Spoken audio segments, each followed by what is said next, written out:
Coucou tous. Et oui, spécialité, bienvenue sur la chaîne de Nento Gobelin Noob. Spéciale vidéo hors série. Parce que là, on est sur le premium numéro 2 de Stormbringer. Alors on l'ouvre. On va découvrir surtout le fascicule bien évidemment, mais on ouvre quand même cette figurine qui est juste monstrueuse. Regardez-moi tout ça. Déjà, le socle. Socle qui est trop balèze. On est sur du 15, je crois, c'est du 150 mm. Ouais, c'est ça, 150, 160. 15-16 mm de large. Voilà, on est déjà sur un très très beau socle. La figurine en elle-même est folle.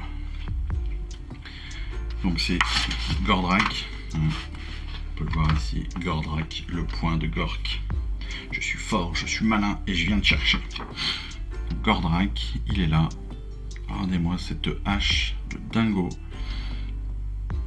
Même cette tête, hein, il en a une deuxième. Ah, il a une hache et une faux. En fait, on dirait que c'est une faux. Enfin, je sais pas comment ça s'appelle, mais ah, il fait pas semblant lui.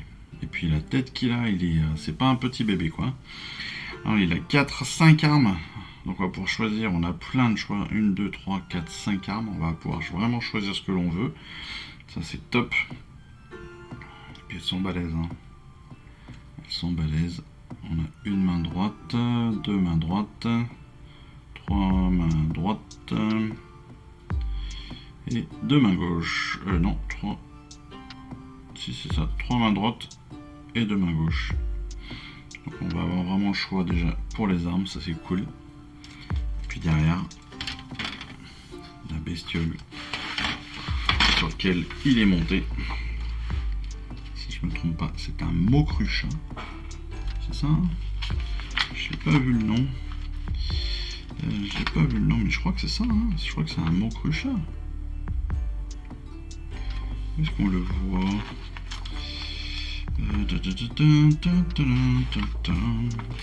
Est-ce que c'est noté quelque part cette petite bestiole? Oh, je vais me voir un truc. On va en parler juste après.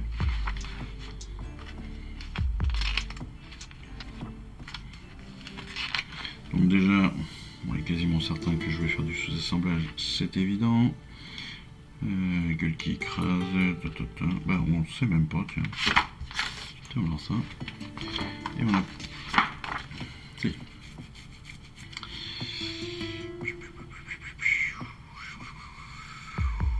Mâche fer, maître dévastatrice, oie de Gork.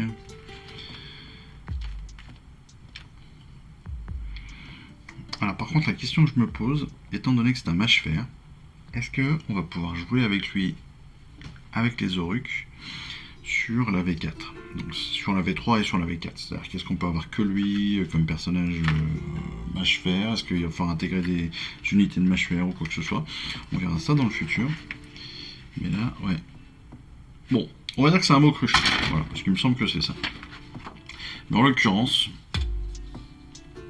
regardez-moi ça quoi, regardez-moi ça, regardez-moi cette peau là, elle est... Passez le doigt dessus, vous allez voir si vous l'avez. Mais profitez vraiment, parce que là on est sur encore une fois sur une qualité de sculpture. Et pourtant c'est une figurine qui a quasiment 10 ans, parce qu'elle est de 2016. Donc on est presque sur la fin de vie de cette figurine, mais elle est folle quoi. Elle est folle quand on se dit qu'elle a 10 ans. C'est hallucinant. C'est hallucinant, 2016 quoi. Avec les progrès qu'on a fait jusqu'ici, franchement, hein, avec les progrès qu'on a fait sur la peinture, sur la sculpture, etc., c'est à se demander comment ils ont fait ça en 2016. Hein. Parce que là, elle pourrait être sortie cette année, ce serait pareil. Hein. Franchement, elle est vraiment belle. Waouh! Félicitations encore une fois, Citadel, Games Workshop, Forge World, etc. Bravo.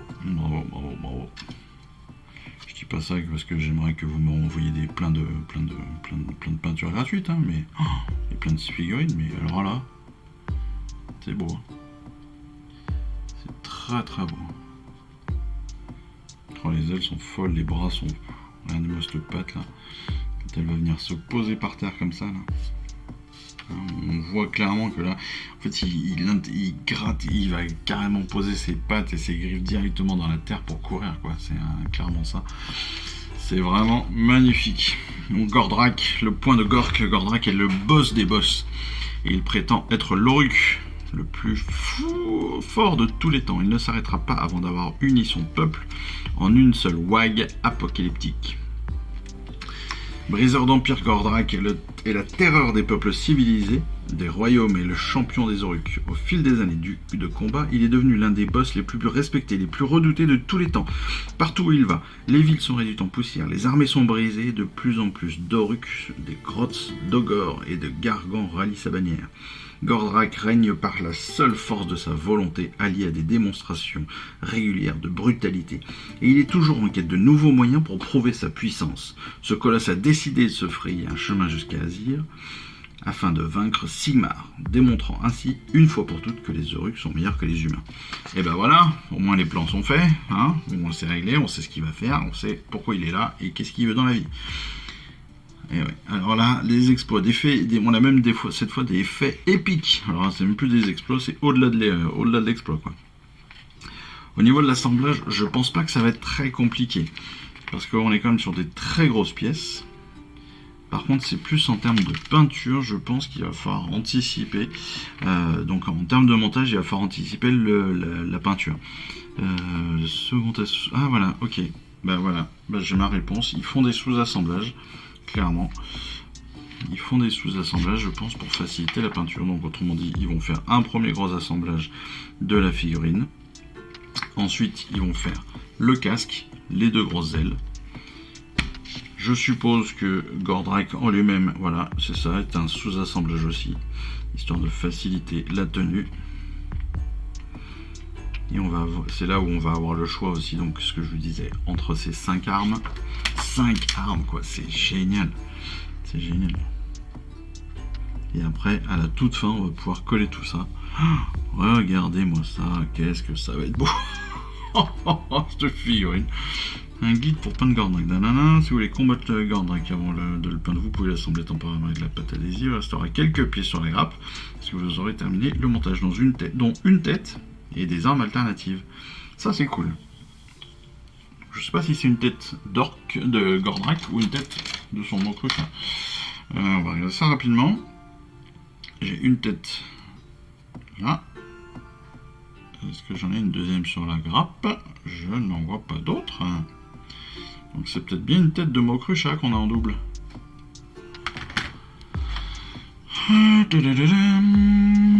Là, on n'a pas de tête. Là, on a des dents et le bas. Est-ce qu'on a une autre tête quelque part? Ah si, là, on a une deuxième tête de... On a une deuxième tête de boss. Ah ouais, ok, il va falloir choisir entre ces deux-là. Ok. Donc vous aurez le choix entre cette tête-là, assez classique, et cette tête-là, avec un collier qui est fou, avec des poils de barbe qui ont été tressés, un os forcément, un silex qui traîne. Ouais, je pense que clairement le choix il est vite fait. Hein. Il a même récupéré 2-3 éclairs sur des Stormcast. Alors clairement le choix va être très très rapide. Il va très vite se positionner sur cette tête là. Celle-ci va malheureusement, je pense, passer à la trapinette. Mais bon. Alors là on est on est sur une figurine de fou. On est sur une figurine de fou. Vous voyez, on nous dit avec les sous-assemblages, on va pouvoir tout réassembler comme ça vite fait. On va aussi protéger pour les futurs collages. Sous-couche en Auruk. Alors par contre là on utilise des peintures qu'on n'a pas. Atonian Camo Shade. Donc, je sais pas si c'est une contraste ou si c'est un shade. L'Atonian Camo Shade. Vous utiliserez plusieurs couches de glacis pour renforcer les couleurs de Imp. Prenez votre temps et laissez chaque glacis sécher. Les couches de glacis, lors de cet état, vous appliquerez 4 couches d'ombrage.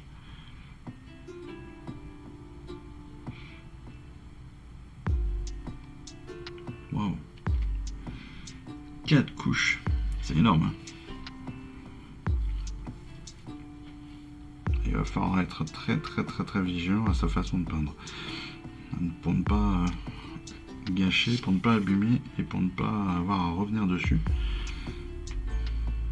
Il faudra faire attention à ces coups de pinceau, faire attention aussi à la quantité de peinture qu'on aura. Derrière un autre. Ah oui, là on repart sur un autre. Waouh! Donc là on est sur un glacis d'Atonian Camo Shade. Derrière un glacis de Coelia Green Shade. Du Null Oil. Donc ça c'est un autre shade. Donc il n'y aura qu'une seule couche. Il y a 3 couches de Coelia, une couche de Null Oil. On repart sur. Oh là là là là là. Ah oui, celui-là on va y passer du temps. Hein. On va y passer du temps. Et après toutes les bases, des dents, des détails. Ça assez simple, assez classique, normal. La partie métallique aussi. Les ombrages bien sûr au Null Oil. Null Oil c'est du shade noir en fait. Autant la Grax c'est plutôt marron, autant le Null Oil on est plus sur du noir. Donc ça va vraiment assombrir aussi le tout. Skeleton Horde, ça c'est du contraste si je me trompe pas. Skeleton Horde c'est une peinture contraste. Recland Flesh Shade c'est du shade rouge. Ballard Brown pour faire les réaux. Donc ça les réaux ce serait bien qu'on apprenne. Ça c'est vraiment intéressant et surtout qu'on ait des pinceaux pour réaux. Parce que je suis pas sûr qu'on en ait jusqu'à maintenant. Parce que même notre layer c'est un shade. Donc c'est même pas ça. Je suis pas sûr qu'on ait un pinceau spécial. Ça ressemble pas. Hein. Spécial layer, on n'a pas eu de pinceau layer. On a 2 bases. On a eu 2 bases, on a eu un dry, on a eu un layer, un shade, mais on n'a pas eu de layer. Ce serait bien qu'on en ait. Ce serait bien qu'on en reçoive dans notre collection. On a plein de couleurs que nous on n'a pas. Hein. Night Quester Flesh, Wild Rider, Storm of Silver, le Ballard Brown. C'est des couleurs qu'on n'a pas. Donc ce serait bien qu'on les ait, hein, comme le Recland. Le Null Oil, je sais qu'on va l'avoir. Le Dawnstone, on l'a pas. Le Squig Orange, on l'a pas. Donc il y a pas mal de petites choses qu'il va falloir rajouter après. Mais là, ouais, on est quand même sur un truc top. Hein. Wow. Ouais. Oh là là. Et je vous laisse juste. On est sur la peinture, bien sûr. Hein, on pourra en faire une vidéo complète, tellement c'est énorme. Peut-être qu'on le fera si j'ai le temps un jour, j'en sais rien. Je ne le ferai pas pour Condis parce que j'ai trop avancé déjà. Même si j'ai pas commencé la peinture de Condis. Quand j'ai trop avancé, c'est que voilà. J'ai monté la bestiole, j'ai monté son socle. Il faut que je finisse de préparer son socle. Et je vais passer à la peinture de Condis. Mais regardez-moi ça. Là, on est sur des couleurs de base. Ok. Donc le personnage il est beau mais sans plus. Et en fait quand vous tournez la page, on vous dit attention on passe aux ombrages. Et là, toute la figurine, quand vous regardez là, on n'est pas exactement sur le même angle, hein, d'accord. Mais il y a quand même, il n'y a pas photo quoi. Il n'y a pas photo. C'est quand même extraordinaire de passer de ça à ça avec juste quelques ombrages supplémentaires. Hein. C'est quand même magnifique quoi. Et tout ça avec nos shades classiques ou nos peintures contrastes. Avec un petit peu de réo, de trucs comme ça. Quand vous savez tout faire, vous obtenez vraiment des figurines qui sont complètement folles. Et regardez-moi ce résultat. Si seulement on savait faire tout ça. Si seulement je savais faire ça comme ça aussi bien. Qu'est-ce que c'est beau. Qu'est-ce que c'est beau la peinture quand c'est bien fait. Moi, je m'étonne chaque fois hein, quand je vais dans un magasin Warhammer.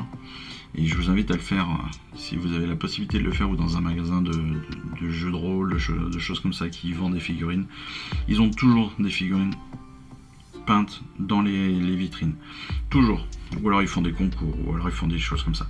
Allez voir, demandez des conseils si vous pouvez, mais surtout allez voir, vous allez halluciner tellement c'est beau. Et c'est vraiment un truc à faire parce que vous allez découvrir des trucs, parce que vous allez avoir envie de tester des choses derrière. Et honnêtement, quand vous voyez ça, c'est extraordinaire, c'est magnifique. Quand vous voyez là, la photo qui est là, c'est encore pire. Alors je sais qu'elle est retravaillée, qu'elle est photoshopée, etc., etc. Mais mine de rien, il y a des lignes, il y a des réaux qui sont juste extra. Il y a des idées de couleurs qui sont magnifiques. Enfin voilà, il y a plein d'idées qui sont à récupérer. Tiens, on a un tableau de dégâts. On a un tableau de dégâts dans la charte d'unité. Donc ça veut dire qu'il va falloir réviser comment est-ce qu'on utilise un tableau de dégâts. On l'a déjà vu, donc ça, il n'y a pas de problème. Vous savez faire. Et après, on est donc évidemment sur les tutoriels de cette charte d'unité. Et puis sur une petite information sur notre héros du désordre. Pour tout autre général, la situation aurait été catastrophique. Les Oruks reculaient sur tous les fronts. Partout résonnaient les cris des mourants.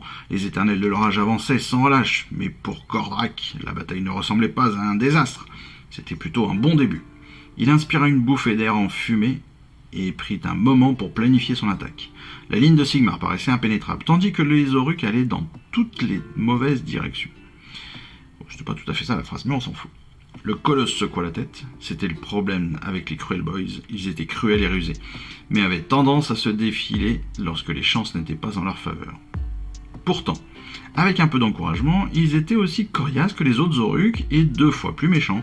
Alors Gordrakk, éprenant à son énorme gueule qui crase, c'est un gueule qui crase, ou un mot cruche, un Oruk en fuite lui fit signe de faire demi-tour, d'aller se regrouper pour attaquer les éternels plus tard. Grosse Dent le pulvérisa, laissant une flaque sanglante derrière lui, et Gordrakk poussa un rugissement. « Allez les autres, suivez-moi ou je vous massacre !» C'est pas bon ça. Et on a même un petit plan de bataille pour rigoler. Héros du désordre. Vous avez Gordrakk seul face Chevalas Arcanum, Seigneur Impérator, Seigneur Aquilor, Gardus, Char Foudroyeur, 5 Vindictors, 4 Praetors et Limitoclast. Bon, vous avez les plus balèzes pour l'instant que l'on a reçus dans les Stormcast contre Gordrakk seul. C'est fantastique. J'adore. Ça aussi, ça mériterait des vidéos, mais malheureusement, je peux pas tout faire. Mais je pense qu'il y a de quoi kiffer quand même. Bon, ben voilà, écoutez. Je suis très content qu'on ait pu voir ce fascicule spécifique numéro premium 2. Donc, Gordrakk, le point de Gork. Gordrakk, le point de Gork. Un des bons, encore une fois, cette figurine complètement dingo. Voilà, écoutez, je suis très content qu'on ait pu voir ça ensemble. Bon, il ne me reste plus qu'à vous remercier de me suivre, de m'accompagner dans cette aventure. C'est encore une fois, c'est top. Merci beaucoup, que ce soit sur YouTube, sur Instagram ou même en magasin. Parce que maintenant, même en magasin, j'ai entre guillemets les vendeurs qui me reconnaissent. Donc ça, c'est super cool. C'est marrant. Parce que j'ai pas une grosse communauté, il faut être très clair. Hein. Je cherche pas forcément non plus à en avoir une énorme. Mais c'est marrant qu'on commence à reconnaître mon nom, à retrouver Nanto. C'est amusant, ça me fait rire. Et c'est plutôt très cool de leur part, je les remercie tous. Et je vous remercie tous, vous aussi, pour tous vos commentaires super sympas. Encore une fois, c'est ce que je vous demande. Hein, moi, si vous avez des commentaires négatifs, ça ne sert à rien. Ne les postez pas, gardez-les. Et puis, désabonnez-vous, parce qu'après tout, c'est pas grave. On s'en ira pas fâché. Autant être bienveillant, ça fait plaisir. Même si le mot bienveillant est énervant, autant être cool avec les gens. Donc voilà, soyons-le. Et puis profitons juste des bons moments que l'on a envie de partager ensemble. Voilà. En attendant, merci à tous. Bonne semaine, très bonne fin de semaine. Très bonne fin de mois de septembre. Et puis très bon début d'année scolaire à tous, pour ceux qui débutent. Et puis voilà. Allez, je vous embrasse tous et je vous dis à tous. Je vous remercie d'avoir suivi cette vidéo. Si ça vous a plu, abonnez-vous, lâchez un petit like et un commentaire et suivez-moi sur Instagram où je poste régulièrement des photos de mes dernières réalisations et dernières peintures. Et puis comme il est maintenant de tradition sur la chaîne, je vous souhaite une excellente fin de journée et surtout, lisez bien, collectionnez bien, assemblez bien, peignez bien et jouez bien. Allez, je vous embrasse et puis je vous dis à très vite. Allez, ciao, bye bye.